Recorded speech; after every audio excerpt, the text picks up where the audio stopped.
ಎಲ್ರಿಗೂ ನಮಸ್ತೆ. ನಾನು ನಿಮ್ಮ ಪ್ರೀತಿಯ ಅಪ್ಪಟ ರೈತನ ಮಗಳು ವತ್ಸಲ. ಸೊ ಚಾಕ್ಲೇಟ್ನ ನಾನು ಇವತ್ತು ಮನೆಯಲ್ಲೇ ಮಾಡಿದ್ದೀನಿ. ಸೊ ನನ್ನ ಮಗಳಿಗಂತೂ ತುಂಬ ಇಷ್ಟ ಆಯಿತು, ಇಷ್ಟಪಟ್ಟು ತಿಂದ. ಸೊ ಅದು ಹೇಗೆ ಮಾಡೋದಂತ ತೋರಿಸ್ತೀನಿ ಬನ್ನಿ. ಸೊ ಫಸ್ಟು ಒಂದು ಪಾತ್ರೆಯಲ್ಲಿ ಬಿಸಿಗೆ ನೀರು ಇಡಬೇಕು ಸ್ಟವ್ ಮೇಲೆ. ಸೊ ಅದಕ್ಕೆ ಒಂದು ಸಕ್ಕರೆ ಪೌಡ್ರನ್ನ ಪುಡಿ ಮಾಡಿ ಇಟ್ಕೊಂಡದ್ದು ಮತ್ತು ಕೋಕೋ ಪೌಡ್ರನ್ನ ಜರಡಿ ಇಟ್ಕೊಂಡು ತಗೋಬೇಕು. ಕೆಳಗೆ ಗಂಟೆಲ್ಲ ಹೋಗಬೇಕಲ್ಲ ಅದಕ್ಕೆ. ಸೊ ಒಂದು ಬೌಲ್ ಸಕ್ಕರೆ ಹಿಟ್ಟಿಗೆ ಪುಡಿಗೆ ಮತ್ತು ಮುಕ್ಕಾಲು ಬೌಲು ಕೋಕೋ ಪೌಡ್ರು ಆ್ಯಂಡ್ ಅರ್ಧ ಬೌಲು ಮಿಲ್ಕ್ ಪೌಡ್ರನ್ನ ಹಾಕಬೇಕು. ಸೊ ಅಷ್ಟನ್ನು ಜರಡಿ ಇಟ್ಕೊಂಡು ಯಾವುದೇ ಥರ ಗಂಟು ಇಲ್ಲದೆ ಥರ ಮಿಕ್ಸ್ ಮಾಡಿ ಇಟ್ಕೋಬೇಕು. ಸೊ ಅದಾದ ನೆಕ್ಸ್ಟು ಡ್ರೈ ಫ್ರೂಟ್ಸ್ನ ಮಧ್ಯ ಸಿಕ್ಕಿ ಚೆನ್ನಾಗಿರ್ತಲ್ವ ಚಾಕ್ಲೇಟ್ ಒಳಗಡೆ.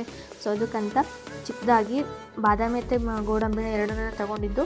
ಸೊ ಅವೆರಡನ್ನು ಚಿಕ್ಕದಾಗಿ ಕಟ್ ಮಾಡಿಕೊಂಡು ಹಾಕ್ಕೋಬೇಕು.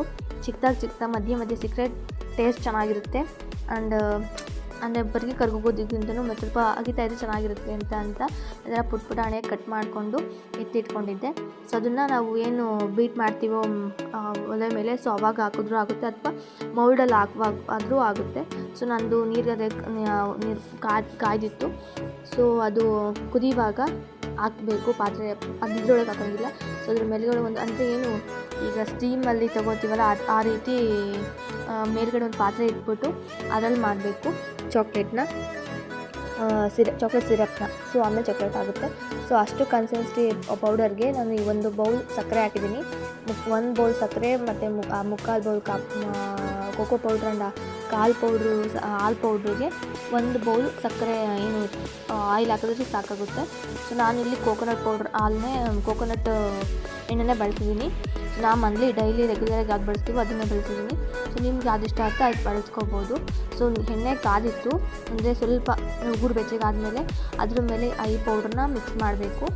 ಸೊ ಮಿಕ್ಸ್ನ ತಳ ಹಿಡಿದಿರೋ ಥರ ಮಿಕ್ಸ್ ಮಾಡ್ತಿರ್ಬೇಕು. ಯಾವ ಥರ ಗಂಟು ಬೀಳಿದಿರ ಕೈ ಆಡ್ತಾಯಿದ್ರೆ ಅಷ್ಟು ಸುಲಭವಾಗಿ ಎಣ್ಣೆ ಇದೆಯಲ್ವಾ, ಅಷ್ಟು ತಳ ಹಿಡಿಯಲ್ಲ. ಆದರೂ ಗಂಟು ಬೀಳ್ತಾರ ನೀಟಾಗಿ ಮಿಕ್ಸ್ ಮಾಡ್ತಾ ಹೋಗಬೇಕು. ಕೈ ಬಿದ್ದಿರೋ ಥರ ಅಂದರೆ ಲೋ ಫ್ಲೇಮಲ್ಲಿ ಇದು ಬೇಯಿಸಬೇಕು. ತದನಂತರ ಅದೇ ಚೇಂಜ್ ಆಗ್ತಾ ನೋಡ್ತಾ ಇರ್ಬೋದು. ಗಟ್ಟಿಗಿದ್ದು ಪೂರ್ತಿ ಸಿರಪ್ ಥರ ಆಗುತ್ತೆ. ಸೊ ಅದಕ್ಕೆ ನಾವು ಡ್ರೈ ಫ್ರೂಟ್ಸ್ನ ಆ್ಯಡ್ ಮಾಡ್ಕೋಬೋದು. ಸೊ ನಾನೀಗ ಡ್ರೈ ಫ್ರೂಟ್ಸ್ನ ಹಾಕ್ತಾಯಿದ್ದೀನಿ. ಸೊ ಅದನ್ನು ಮಿಕ್ಸ್ ಮಾಡ್ಕೋಬೋದು. ನಾವು ಇವಾಗಾದ್ರೂ ಹಾಕ್ಕೋಬೋದು ನಿಮ್ಮ ಇಷ್ಟ, ಅಥವಾ ಇದನ್ನು ಸ್ಕಿಟ್ಟಾದ್ರೂ ಮಾಡ್ಬೋದು. ಮತ್ತು ಏನು ಮೌಲ್ಡ್ಗೆ ಹಾಕ್ತೀವಲ್ಲ ಸಿರಪ್ನ ಅಡ್ಜಸ್ಟ್ ಆಗಲಿಕ್ಕೆ ಅಂತ ಶೇಪ್ ಕೊಡಲಿಕ್ಕೆ ಆವಾಗಲೂ ಕೂಡ ಹಾಕ್ಬೋದು. ಸೊ ನನಗೆ ಆಲ್ಮೋಸ್ಟ್ ಕ್ಲಿಯರಾಗಿ ಬಂದಿದೆ. ಸೊ ಈಗ ನೋಡಿ ಎಷ್ಟು ಕುದಿತಾ ಇತ್ತು ನೀರು ಅದ್ರ ಮೇಲೆ ಈ ಥರ ಸ್ಟೀಮ್ ಆಗಿರೋದು. ಸೊ ಆಮೇಲೆ ನಾನು ಒಂದು ಪಾತ್ರೆಗೆ ಹಾಕ್ಕೊಂಡು ಅದನ್ನು ಒಂದು ಸ್ಪೂನಲ್ಲಿ ಬಿಡ್ತಾ ಬಂದೆ. ಸೊ ಅಲ್ಲಿ ಇಲ್ಲಿ ಮರ್ಜಾಗಿರೋದನ್ನೆಲ್ಲ ಕ್ಲಿಯರಾಗಿ ಒಂದು ಶೇಪಿಗೆ ಕೊಡಬೇಕಂತ, ಅಂದರೆ ಕ್ಲಿಯರಾಗಿ ಬರಬೇಕಲ್ವಾ ಶೇಪ್ ಅದು. ಸೊ ಅಲ್ಲಿ ಇಲ್ಲಿ ಬಂದರೆ ಚೆನ್ನಾಗಿರಲ್ಲ, ಅದು ಮುರಿಯುತ್ತೆ, ಇಲ್ಲ ಕ್ಲಿಯರಾಗಿ ಸರಿಯಾಗಲ್ಲ. ಸೊ ಶೇಪ್ಗೋಸ್ಕರ ಕರೆಕ್ಟಾಗಿ ಆ ಶೇಪ್ಗಳಿಗೆ ಅಡ್ಜಸ್ಟ್ ಮಾಡಬೇಕಿತ್ತು. ಸೊ ಅದರ ಸ್ಪೂನಲ್ಲೇ ಅಡ್ಜಸ್ಟ್ ಮಾಡ್ಕೋಬೋದು. ಸೊ ಅದು ಏನೋ ಫ್ರೀಝರ್ಗೆ ಇಡೋಕ್ಕಿಂತ ಮುಂಚೆ ಈ ಕೆಲಸಗಳು ಮಾಡ್ಕೋಬೋದು. ಸೊ ಈಗ ಬೇಕಾದ್ರೆ ನೀವು ಅಲಂಕಾರಿಕವಾಗಿ ನೋಡಲಿಕ್ಕೆ ಅಲಂಕಾರವಾಗಿ ಚೆನ್ನಾಗಿರುತ್ತೆ ಅಂತ ಡ್ರೈ ಫ್ರೂಟ್ಸ್ ಬೇಕಾದ್ರೂ ಹಾಕ್ಬೋದು. ನಾನು ಆಗಲೇ ಮಿಕ್ಸ್ ಮಾಡಿದ್ದೆ. ಸೊ ನಥಿಂಗ್ ಟು ವರಿ ಅಂತ ಅಂದ್ಕೊಂಡು ಸೊ ಒಂದು 2 ಸ್ಪೂನ್ ಅಷ್ಟು ಸಿರಪ್ ಉಳ್ಕೊಂಡಿತ್ತು.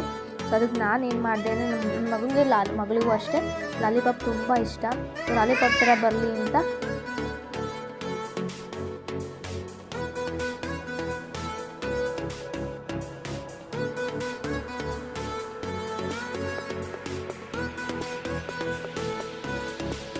ಎರಡು ಸ್ಪೂನ್ಗೂ ಈ ಥರ ಗಡ್ಡೆಗಳು ಹಾಕಿ ಉಳಿದಿದ್ದನ್ನ ಕ್ಲಿಯರಾಗಿ ಖಾಲಿ ಮಾಡಬೇಕಿತ್ತು. ಸೊ ಆ ಥರ ಖಾಲಿ ಮಾಡೋಕ್ಕೆ ಈ ಥರ ಮಾಡಿದೆ. ಸೊ ಇದನ್ನು ಅಂದರೆ ಇದು ಒಂದು 2 ಅವರ್ಸ್ ಬಿಟ್ಟು ನಾನು ಫ್ರಿಜ್ಜಲ್ಲಿ ಇಟ್ಟಿದ್ದು ತೆಗೆದೆ. ಸೊ 2 or 3 ಅವರಲ್ಲಿ ಈ ಬೇಸಿಗೆ ಬಿಸಿಲು ಬೇರಲ್ಲ. ಸೊ ಅದಕ್ಕೋಸ್ಕರ 2 ಅವರ್ ಇಟ್ಟು ತೆಗೆದೆ. ತುಂಬ ಚೆನ್ನಾಗಿ ಬಂದಿತ್ತು ಈ ಲಾಲಿಪಾಪ್ಗಳು ಮಾತ್ರ. ನಮ್ಮ ಶಶಿ ತುಂಬ ಇಷ್ಟಪಟ್ಟಿಂದ. ಸೊ ಅವನಿಗೆ ಒಂಥರ ಎಕ್ಸೈಟ್ಮೆಂಟ್, ಏನೋ ಮಾಡಿದ್ರಲ್ಲ ನಮ್ಮಮ್ಮ ಅಂತ. ಸೊ ನೋಡ್ತಾ ಮುಖದಲ್ಲಿ ಎಷ್ಟು ಖುಷಿ ಇದೆ ಅಂತ ವಾವ್ ಅಂತಿದ್ದ ಅವನಂತೂ. ಸೊ ಚಾಕ್ಲೇಟ್ಸ್ ಅನ್ನೋ ಅವ್ನು ತುಂಬ ಇಷ್ಟ, ಅಂದರೆ ಸ್ವೀಟ್ಸ್ ಎಲ್ಲ ಇಷ್ಟ ಅವನಿಗೆ, ಅದು ಚಾಕ್ಲೇಟ್ ಅಂದರೆ ತುಂಬ ಇಷ್ಟಪಡ್ತಾನೆ. ಸೊ ಅದಕ್ಕೆ ಅವನ್ನ ಮನೇಲೇ ಮಾಡೋದು ಬೆಸ್ಟ್ ಅಂತ ಮಾಡಿದೆ. ಸೊ ನೋಡ್ತದ್ದು ಎಷ್ಟು ಚೆನ್ನಾಗಿ ಶೇಪ್ ಬಂದಿದೆ ಅಂತ, ಸೂಪರಾಗಿ ಬಂದಿತ್ತು. ಆ್ಯಂಡ್ ಟೇಸ್ಟ್ ಕೂಡ ಅಲ್ಟಿಮೇಟ್ ಆಗಿತ್ತು. ಸೊ ಅವ್ನು ಕೇಳಿದೆ ಮಾಡ್ಬೋದು ಮಾಡಮ್ಮ ಅಂತಂದ. ಸೊ ಎಲ್ಲ ಶೇಪ್ಗೂ ತೆಗೆದೆ. ಒಂದು ಸ್ಟ್ರಾಬೆರಿ, ಒಂದು ಆ್ಯಪಲ್ಲು, ಬನಾನಾ ಅಂತ ಫ್ರೂಟ್ಸ್ ಶೇಪ್ಗಳಿದ್ವಿಲ್ಲ ಈ ಮೌಲ್ಡಲ್ಲಿ. ನನಗೆ ಈ ಮೌಲ್ಡ್ ಇಷ್ಟ ಆಯಿತು. ಸೊ ನೆಕ್ಸ್ಟ್ ಒಂದು 2 ಥರ ತರಿಸ್ಕೋಬೇಕಿದೆ. Next time ತೆಗೆಸ್ಕೊತೀನಿ. ಮತ್ತೆ ಟ್ರೈ ಮಾಡೋಕ್ಕೂ ನನಗೆ ಸ್ವಲ್ಪ ಹುರುಪು ಬಂತ ಹೇಳ್ಬೇಕಂದ್ರೆ ನೆಕ್ಸ್ಟ್ ಮಾಡಲಿಕ್ಕೆ. ನನ್ನ ಫಸ್ಟ್ ಅಟೆಂಪ್ಟು ಹೆಂಗೆ ಬರುತ್ತೋ ಏನೋ ಕೆಟ್ಟೋಗ್ಬಿಟ್ರೆ ನನ್ನ ಭಯ ಇತ್ತು. ಮತ್ತು ಅದರಲ್ಲೂ ಕೆಟ್ಟೋಗೋದಿರಲಿ, ನನ್ನ ಮಗ ಇಷ್ಟಪಟ್ಟು ನನಗೆ ನನ್ನ ಇದಿತ್ತು. ಸೊ ತುಂಬ ಇಷ್ಟಪಟ್ಟ, ಅಂದರೆ ಖುಷಿಯಾಗಿ ತಿಂದ. ಸೊ ಅದಕ್ಕೆ ನೆಕ್ಸ್ಟ್ ಮಾಡುವ ಅಂತೀವಿ, ಮತ್ತೆ ಮಾಡುವ ಏನಾದ್ರು ಎಕ್ಸ್ಟ್ರಾ ಏನಾದ್ರು ಆ್ಯಡ್ ಮಾಡಿ ಅಂತ ಅಂದ್ಕೊಂಡಿದ್ದೀನಿ. ಸೊ ನೋಡುವ, ನೆಕ್ಸ್ಟ್ ಇದೇ ಥರ ಚೆನ್ನಾಗಿ ಮಾಡ್ತೀನಿ. ನಿಮ್ಮ ಸಪೋರ್ಟ್ ನನಗೆ ತುಂಬ ಮುಖ್ಯ. ಸೊ ಸಪೋರ್ಟ್ ಮಾಡಿ, ಪ್ಲೀಸ್ ಲೈಕ್ ಮಾಡಿ. ಈ ಥರ ಎಲ್ಲದೂ ಚೆನ್ನಾಗಿ ಬಂತು, ಯಾವ್ದಾರ ಅಂಟ್ಕೊಂಡೆ ಹಾಳಾಗದೆ ಚೆನ್ನಾಗಿ ಬಂತು. ಅಂಡ್ ಐಸ್ ಕ್ಯೂಬಲ್ಲೂ ಕೂಡ ಎಷ್ಟು ಕ್ಲಿಯರಾಗಿ ಬಂದು ನೋಡ್ಬೋದು ನೀವೇ. ಸೊ ಈ ಥರ ಚೆನ್ನಾಗಿ ಬಂತು ಚಾಕ್ಲೇಟ್ಸ್ ಮಾತ್ರ. ನನಗೆ ತುಂಬ ಇಷ್ಟ ಆಯಿತು ಈ ಅಟೆಂಪ್ಟ್. ನಿಮ್ಗೆ ಏನು ಅನ್ನಿಸ್ತು, ಈ ಚಾಕ್ಲೇಟ್ಸ್ ನಿಮ್ಗೆ ಎಷ್ಟು ಇಷ್ಟ ಆಯಿತು? ಲೈಕ್ ಮಾಡಿ, ಶೇರ್ ಮಾಡಿ, ಕಮೆಂಟ್ ಮಾಡಿ, ಪ್ಲೀಸ್ ಸಪೋರ್ಟ್ ಮಾಡಿ. Thank you for watching. ನನ್ನ ಮಗು ತುಂಬ ಖುಷಿ ಆಯ್ತಂತೆ, ಅವನೇ ಹೇಳ್ತೀನಿ, ಕೇಳಿಸ್ಕೊ. ತುಂಬ ಖುಷಿ ಆಯಿತು.